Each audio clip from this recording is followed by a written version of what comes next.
Yes, now we've got to understand the domain of polynomial function, and we are moving to rational functions.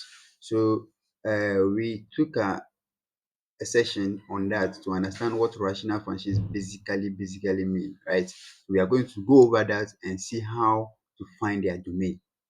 Okay, if you haven't watched that, right, there's a video on that that's fully explained the major various types of functions that WASI students are likely to meet and work on in finding their domain and do other operations on them.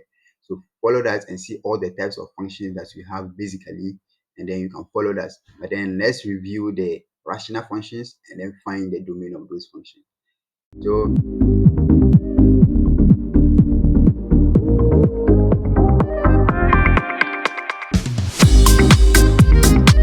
SHORT stands for Scholar Opportunity Nexus Test. This is a daily test that we organize for our students that are with us on vacation. This is to make sure that we are able to time and test them on a live platform in the first few minutes of daily sessions. Every day we teach them live. Every day we discuss concepts. But before the beginning of every session, we make sure that we test them in the few minutes, review the solutions, mark it for them before we begin to start a particular session for a particular day. Anything to sustain the academic dream of this student, SAN is ever committed. So when we say rational functions, they are functions that come in form of ratio. That's why rational ratio, right? They're in form of ratio. When I say ratio, it comes with division.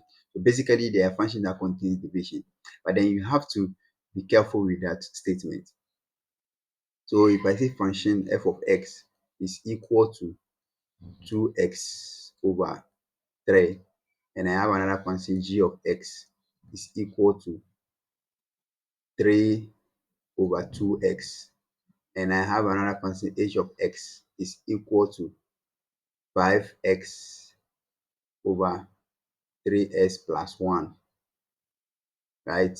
Then which among these? So all these things contain division sign. Or this one contain division, this one contain division, this one also contain division sign. However, the first one is not a rational function. It is not a rational function in the sense that a rational function is a function that is in the form f1 over f2, where the bottom is a function, the top also is a function. Yes, even a constant, we have constant functions, right? But then to qualify something fully as rational function, you have to basically look at the denominator if the denominator contains the input variable. So the input variable is x. So the input variable is not at the bottom. So this is not a rational function, right? So this will be another other types of function, but basically a polynomial function. This one can simply be written as 2 over 3 multiplying x. It's just like how you have ax, basically like that. So this is just a linear function. So because there is nothing at the bottom as input function. So this by this one you see the denominator, we have the input variable there, which is x, and then for the these ones we have the input variable being part of the denominator. So these ones are fully rational functions, right? Yes. So you may have this one at the top and this one at the bottom. Yes, they are rational functions. This one is also a constant function over a linear function is also fine. But then the major thing is that there should be what uh, the variable, the input variable should be part of the component that makes the denominator. Then you fully classify that as a rational function. Now, with this knowledge of the basic knowledge of rational function, there's one general statement about rational functions. Rational functions are in a sense that, or let's not talk about rational function, even simple division. Let's go back to this simple division. 2 over 5 is possible, but then we cannot have 2 over 0, meaning that for any division that you do, you cannot divide by 0. That's what we are building on. You cannot divide any number by 0. That's what we are building on. So you can take every value of if the you can take every value of real number, but then the denominator, that the only value that you should not pick for a denominator whenever you are doing division is 0. So anything that is at the bottom, right, should never be 0. Anything that is at the denominator should never be 0. That's what we are building on to in order to fetch the domain. And we say domain are a set of input that we put into a particular function. So if you are going to pick a set of values and put into the rational function, you need to make sure that you pick values that will make sure that the denominator is not zero. So in the first case, it's not a rational function. There is nothing at the bottom, right? So this one is a linear function. So there's nothing to worry about. So you can pick any real number and put it inside and you are okay.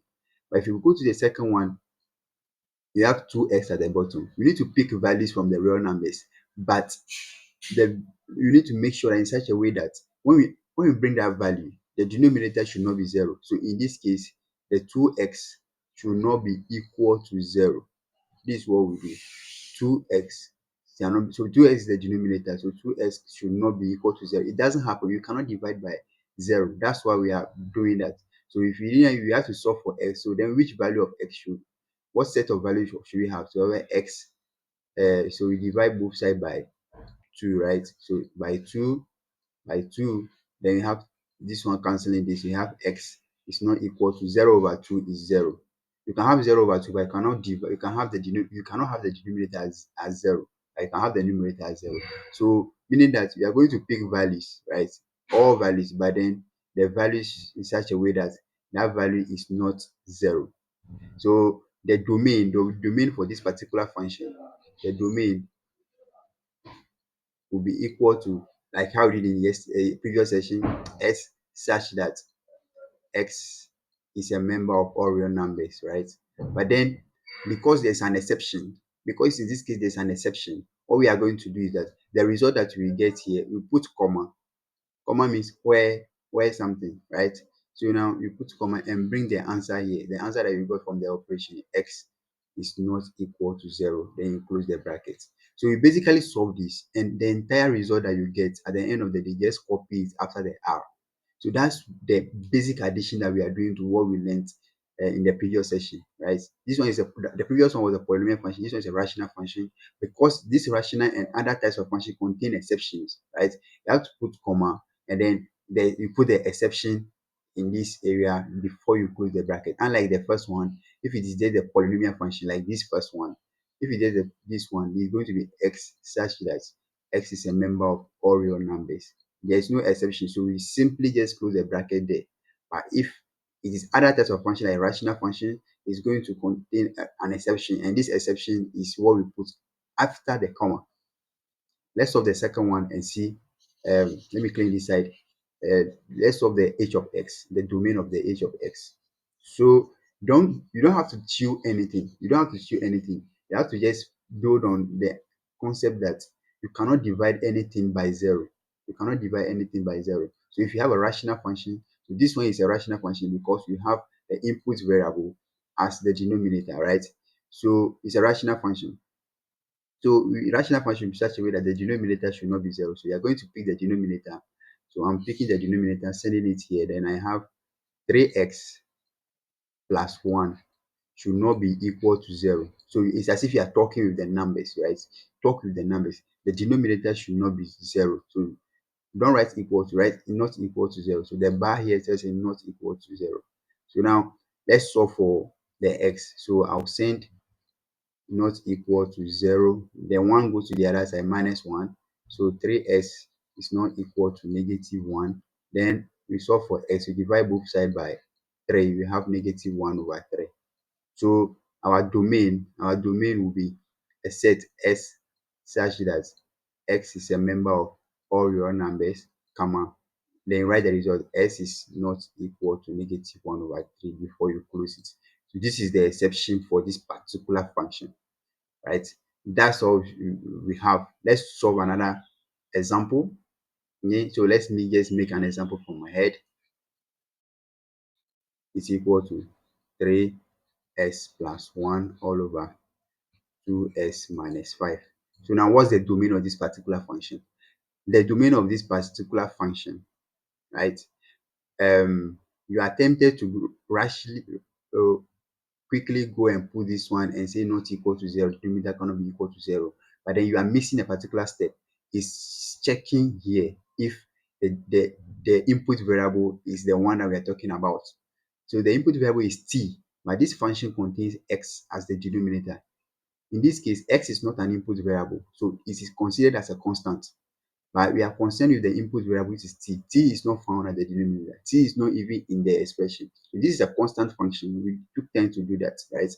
But then if you replace this with, so in this case, if it is t, so t is such that because t is the input variable, so I'm trying to do this, so t is a member of all real numbers. There's no exception, something like that. But if I change the input variable to the normal x that you know, then what will happen is that we now know that okay, the input variable that we have is found at the denominator. So we cannot do any division that is having a denominator 0. So what we have to do is that we have to do 2x minus 5 should not be equal to 0. So you see, I'm talking while writing, right? Don't try to choose, try to understand what you are doing. So now I'll put the 5 on the other side. 5 goes to the other side, it becomes plus 5. Then you divide both sides by 2, then you have 5 over 2. Then what's the domain of this function?